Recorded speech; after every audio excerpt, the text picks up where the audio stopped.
Selamat pagi, Bapak Ibu Saudara. Pagi hari ini kita berjumpa lagi pada auditor kita. Sebelum kita akan memulai dengan renungan kita, mari kita berdoa bersama-sama. Bapak, terima kasih, kami bersyukur ya Tuhan bahwa Engkau Allah yang begitu setia, Allah yang selalu dekat dengan kami dan tetap setia, menjaga, melindungi kami sepanjang hidup kami Tuhan, dan hari ini kami boleh ada. Kami percaya bahwa semua karena Engkau ya Tuhan. Dan pagi ini Tuhan, biarlah Tuhan kami akan sama-sama merenungkan firman-Mu. Biarlah Tuhan kembali mengingatkan kami bahwa setiap kami adalah milik-Mu, setiap kami Tuhan tidak sendiri, tetapi Kristus yang hidup di dalam kami. Dan biarlah kami terus menyadari itu sehingga Tuhan, kami boleh terus Tuhan melakukan setiap rencana-Mu di dalam hidup kami. Terima kasih ya Bapa, pakai hamba-Mu ini Tuhan, yang telah hamba-Mu adalah manusia biasa, tetapi hamba percaya Roh-Mu yang kudus, yang terus memimpin, menuntun hamba-Mu Tuhan untuk menyampaikan kebenaran-Mu. Terima kasih Bapa. Kami bersyukur dalam nama Tuhan Yesus kami berdoa. Amin. Ya, kita akan memulai renungan kita pagi hari ini, dan tema saya pagi hari ini adalah bukan aku yang hidup, tetapi Kristus yang hidup di dalam aku. Ya, dan kita akan membaca firman Tuhan di dalam Galatia 20 ayat yang Galatia pasal 2 ayat yang ke-20. Ya, kita sama-sama baca. Namun aku hidup, tetapi bukan lagi aku sendiri yang hidup, melainkan Kristus yang hidup di dalam aku. Dan hidupku yang hidupi sekarang di dalam daging adalah hidup oleh iman dalam Anak Allah yang telah mengasihi aku dan menyerahkan dirinya untuk aku.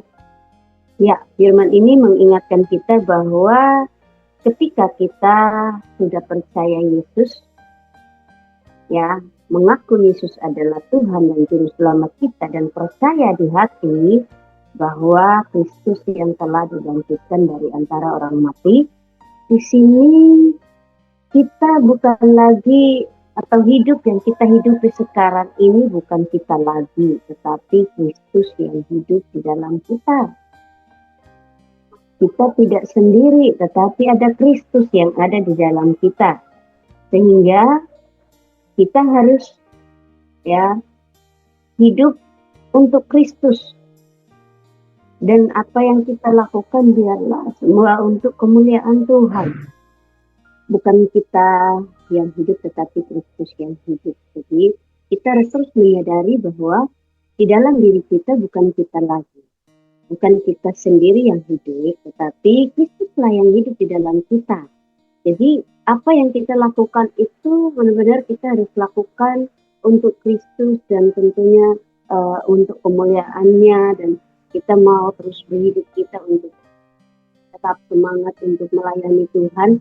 Dan di dalam juga 2 Korintus, ya, di dalam 2 Korintus pasal yang ke-5 ayat yang ke-15, di sini juga mengingatkan kita bahwa dikatakan, dan Kristus telah mati untuk semua orang, supaya mereka yang hidup tidak lagi hidup untuk dirinya sendiri, tetapi untuk Dia yang telah mati dan telah dibangkitkan untuk mereka. Jadi di sini kalau dibilang tadi bahwa Kristus yang hidup di dalam kita, berarti di sini juga dikatakan bahwa kalau Kristus sudah ada di dalam hidup kita, kita tidak hidup untuk diri sendiri, tetapi kita harus hidup untuk Dia. Hidup untuk Dia, kita memberi hidup kita untuk Tuhan pimpin, untuk kita terus melayani Tuhan. Sehingga kalau hidup untuk Kristus, berarti kita harus melakukan apa yang Dia kehendaki, apa yang Bapa kehendaki, apa yang Kristus kehendaki di dalam hidup kita, sehingga lewat hidup kita banyak jiwa dimenangkan. Lewat hidup kita kita percaya bahwa orang-orang yang kita layani juga mereka akan mengalami pemulihan. Dan di sini ya kita ya tidak lagi hidup untuk diri sendiri. Hidup untuk diri sendiri hanya memikirkan ya diri sendiri, ya itu namanya mengasihani diri. Dan juga hidup untuk diri sendiri, ya ngapain untuk saya harus melayani juga nggak ada papanya gitu ya. Atau malah lebih fokus memikirkan apa yang menjadi keinginannya. Nah inilah kalau kita hidup untuk diri sendiri, kita lebih gampang juga mengalami kepahitan, kekecewaan, karena hidupnya hanya fokus untuk diri sendiri. Nah di dalam juga Kolose pasal yang ketiga,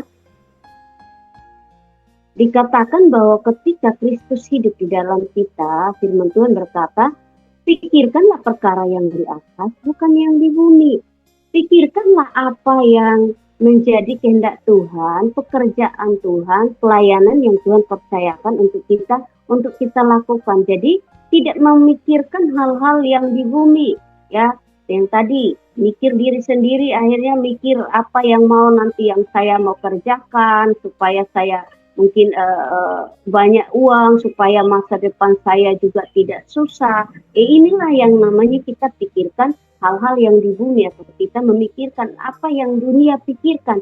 Pikiran kita jadi tidak sesuai dengan tadi Kristus yang hidup di dalam kita. Jadi kita akhirnya ya udah habis percaya Yesus dibaptis, selesai di situ. Tidak membangun hidupnya atau tidak membangun pendisiplinan di rohani, sehingga akhirnya pikiran-pikiran duniawi lah yang menguasai kita.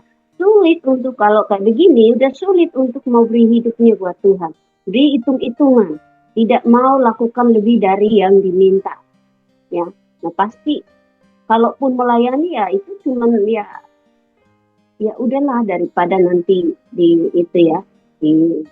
dibilang nggak melayani gitu. Nah inilah yang biasanya orang yang hanya memikirkan hal-hal duniawi, hidupnya pasti akan melakukan ya udah dia lakukan apa yang ini aja gitu. Artinya ya biar dilihat bahwa melayani, padahal sesungguhnya hatinya tidak dilakukan sesungguhnya untuk Tuhan gitu. Jadi inilah yang Tuhan mau supaya kita pikirkan hal-hal yang di atas. Dibilang carilah perkara-perkara yang di atas. Pikirkanlah perkara-perkara yang di atas, di mana Tuhan mau supaya kita juga beri hidup kita. Setelah kita percaya Yesus, kita tahu Kristus ada di dalam hidup kita, biarlah Roh Kudus memimpin kita untuk kita lakukan itu untuk Kristus. Karena Kristus tadi dia sudah mati, menyerahkan dirinya untuk kita. Apa yang kita juga mau berikan buat Tuhan? Ya ini, perkara-perkara yang di atas yang Tuhan mau untuk kita lakukan, menjangkau jiwa, layani orang-orang yang membutuhkan. Itu yang Tuhan mau kita lakukan. Karena kalau dikatakan juga di Matius pasal 25 itu juga dikatakan ya ayat yang ke-35 sampai 40 juga dibilang bahwa kalau kita melayani saudara kita yang paling hina, ya kita sudah melakukannya untuk dia. Jadi ya kita apa yang kita lakukan, mari kita lakukan juga untuk Tuhan. Nah di dalam juga ya, jadi biarkan ketika kita lakukan itu, saya percaya bahwa Kristus yang terlihat dari hidup kita. Dikatakan di dalam juga Yohanes, ya Yohanes pasal yang ketiga ayat 30. Ya, kalau kita berpikirkan semua atau perkara-perkara yang di atas, perkara-perkara Kristus, saya percaya bahwa dikatakan di dalam Yohanes pasal 3 ayat 30, ia harus makin besar, tetapi aku harus makin kecil. Jadi Kristus yang akan terlihat di dalam hidup kita. Jadi Kristus yang akan terlihat, Kristus yang semakin besar, semakin terlihat dari hidup kita, sehingga itu akan membuat kita, jadi kita ini dibilang ya ego kita dimatikan gitu. Kita makin kecil, ya, sehingga ego kita dimatikan, sehingga apa yang kita lakukan, atau yang tadi dibilang bahwa kita jadi memikirkan hal-hal yang di atas, perkara-perkara kebenaran, perkara-perkara surgawi, perkara-perkara Kristus yang Tuhan dia mau supaya kita lakukan. Jadi kita semakin kecil, tetapi Kristus yang makin besar dan terlihat. Dan saya percaya ketika Kristus yang terlihat dari hidup kita, Saya percaya orang lain akan melihat hidup kita yang berbeda. Hidup kita mungkin kalau orang dekat dengan kita juga dia merasakan damai sejahtera. Bahkan hidup kita bisa Tuhan pakai untuk kita juga memberitakan Injil supaya banyak orang, banyak jiwa dimenangkan untuk Tuhan. Jadi kalau kita, ego kita yang kita biarkan itu menonjol, yang tadi pikiran kita itu hanya akan memikirkan hal-hal dunia yang nggak ada gunanya. Yang ya sebentar-sebentar uh, kecewa, sakit hati, ya kan, akhirnya udahlah ngapain, mundur, bisa juga mundur dari pelayanan, bahkan dia akan fokusnya ke hal-hal dunia. Jadi inilah yang ketika kita percaya, ya ini yang kita harus sadari bahwa di dalam diriku bukan aku lagi, tetapi Kristus yang hidup di dalam aku, sehingga aku mau ya Kristus yang terlihat dari hidup aku, ya, tetapi akunya makin kecil, bahkan mati, ya. Kita harus mematikan ego yang ada di dalam diri kita, yang membawa kita menonjolkan diri jadi bisa sombong gitu, tetapi biarkan Kristus yang makin terlihat, ya, hingga di mana kita ada, orang melihat Kristus lewat kehidupan kita, lewat perbuatan-perbuatan kasih kita, lewat karakter hidup kita. Itu orang akan melihat bahwa, dan orang percaya, orang akan itu bahwa orang hidupnya luar biasa, orang itu kok hidupnya kalau dekat dengan dia itu rasanya damai sejahtera, rasanya kayaknya aku pengen deh. Ada sesuatu yang dia lihat dari hidup kita, ya, bahwa kita ketika Kristus yang ada di dalam kita dan Kristus yang makin kelihatan dari hidup kita, ya, Kristus yang terpancar dari hidup kita, Kristus yang bermanifestasi lewat hidup kita, itu orang akan mengalami Kristus. Ya, ketika kita menyampaikan firman Injil, kita beritakan, orang tidak akan menolak. Kenapa? Saya percaya karena dia mengalami Kristus lewat hidup kita. Dan saya percaya bahwa hanya Kristuslah, ya, ketika kita memberitakan Injil, saya percaya bahwa banyak orang akan datang kepada Tuhan.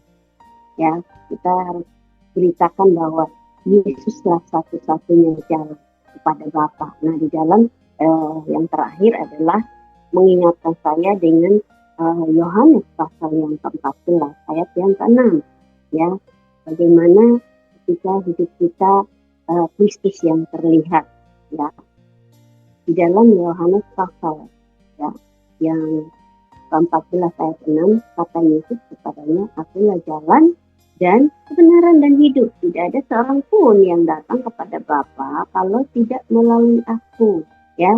Nah, bagaimana orang bisa datang kepada Bapa, ya? Dia harus melalui Kristus, dan tentunya Kristus harus diberitakan, Injil harus diberitakan, supaya yang tadi ketika orang mendengar, ya, orang-orang yang mungkin kita beritakan Injil, ketika mereka mendengar, mereka mengikut Tuhan. Ya, kita beritakan bahwa satu-satunya jalan kebenaran dan hidup untuk kita bisa datang kepada Bapa, yaitu satu-satunya jalan adalah percaya Yesus sebagai Tuhan dan Juru Selamat. Yesus yang sudah memberi nyawanya untuk menebus kita.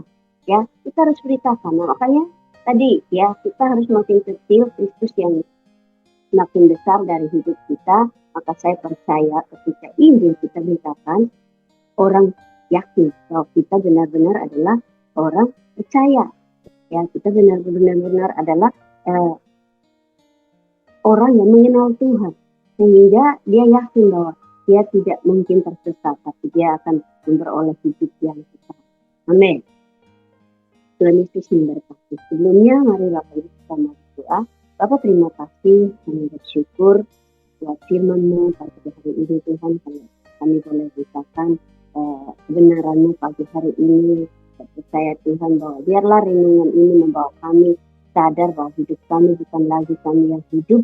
Kami biarlah Tuhan, kami sadar bahwa Kristus yang hidup di dalam kami, sehingga lewat perbuatan-perbuatan hidup kami Tuhan, lewat karakter kami, lewat Tuhan perbuatan kasih kami, orang lain mengalami Kristus. Dan kami percaya Tuhan bahwa Kristuslah yang bertambah besar di dalam hidup kami, sehingga kehidupan kami benar-benar Kristus yang terlihat, bukan kami lagi Di dalam nama Yesus, dan kami terus pikirkan perkara-perkara yang di atas untuk kami melakukannya, dan semua yang kami lakukan Tuhan, biarlah hanya untuk kemuliaan-Mu. Dan dalam hidup kami mau terus Tuhan, di mana kami ada, Injil kami terus beritakan, amanat agung kami terus kerjakan Tuhan, supaya orang boleh datang kepada Kristus. Karena Kristus adalah satu-satunya jalan datang kepada Bapa.